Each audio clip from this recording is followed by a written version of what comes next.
Les 2 dernières sorties arrêtées par 2 fois. Alors là encore, c'est l'entraînement de Yannick Foin. Et là encore, nous allons l'écouter pour savoir s'il y compte. Monsieur avait décidé de ne pas vouloir trop y aller.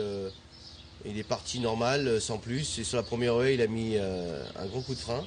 Pour qui, pourquoi, j'en sais rien. Il n'a jamais voulu s'employer. Un jour sans, j'espère. Là, je le remets en steeple. Le cheval est toujours en très bonne condition et toujours magnifique. C'est vrai que c'est pas des lots faciles à déchiffrer. Mais si les chevaux décident, il est capable de bonnes choses, tout en sachant que il n'est pas déclassé non plus. Sur sa performance, c'est vraiment ça. C'est tout bien ou tout mauvais. C'est à l'arrivée ou arrêter. Donc, écoutez, on va dire pour ce coup-ci à l'arrivée.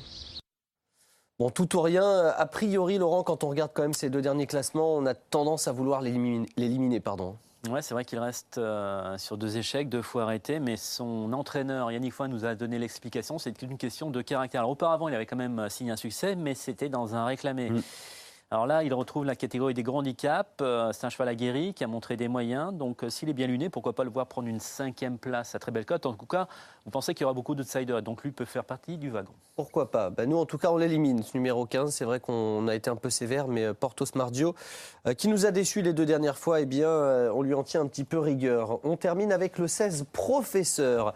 Alors, Professeur qui, dans sa prime jeunesse, d'ailleurs, à l'image de quelques concurrents au départ de ce quintet, a brillé à un très très bon niveau et qui semble revenir au mieux, comme l'atteste son dernier succès. Alors, c'est vrai que c'était là encore dans une catégorie inférieure, en province.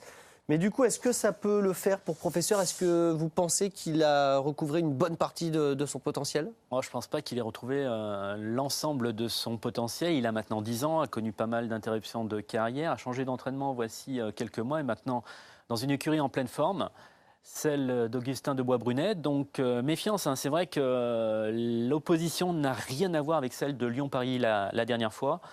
Donc on va voir ce que ça va donner. Souvent avec ces vieux concurrents, c'est le moral qui prime, donc pourquoi pas. Mais avant le coup, c'est pas une priorité. Ouais, étoile blanche, et puis ce sera la montre de Bertrand Lestrade, qui est actuellement en tête au niveau du nombre de victoires. Donc pourquoi pas, outsider, ce numéro 16. Professeur, on en a terminé avec l'attribution des étoiles. On passe tout de suite au classement.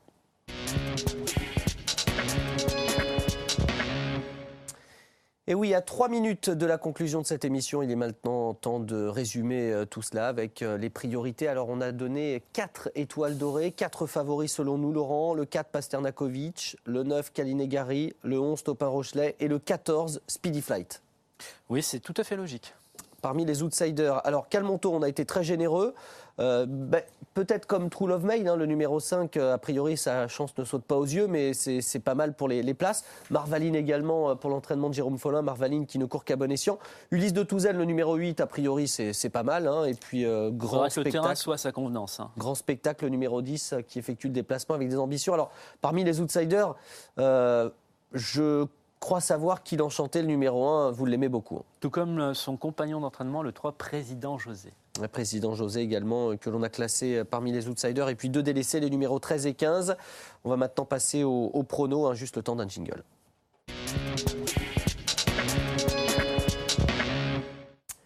Speedy Flight, le numéro 14, présenté par Guy Chérel, associé à Alain de Chitray, arrive en tête de cette sélection pour l'événement de ce mardi à Clairefontaine dans le prix Léopold Dorsetti. Laurent, Speedy Flight, le numéro 14, incontournable sur le podium. Logiquement, oui. Très bien. C'est votre favori ou pas? Non.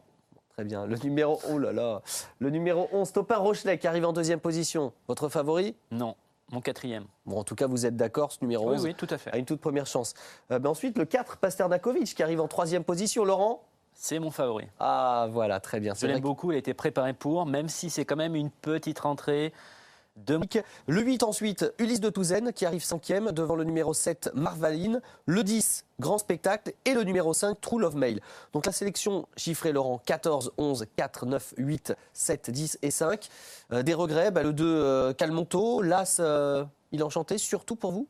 Oui, j'aime beaucoup les 2 représentants de Robert Collet qui sont des chevaux de classe et qui participent à leur premier handicap en étant selon moi assez bien placé sur l'échelle des valeurs. Les numéros 1 et 3, donc principaux regrets pour le quintet de ce mardi sur l'hippodrome de Clairefontaine. Laurent, j'en profite rapidement à quelques secondes de la fin pour vous souhaiter un joyeux anniversaire. C'était il y a quelques jours de cela.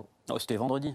Oui, bah voilà, mais en même temps, l'important C'est gentil. c'est d'y penser. Voilà, difficile, Laurent. Allez, à très bientôt. Salut Olivier. Ah oui, parce que d'ailleurs, on se retrouve pour l'événement de mercredi à Vichy. On parlera de trotteurs. Voilà, on vous souhaite bon jeu à toutes et à tous. Et donc, à très vite sur ce même plateau. Au revoir.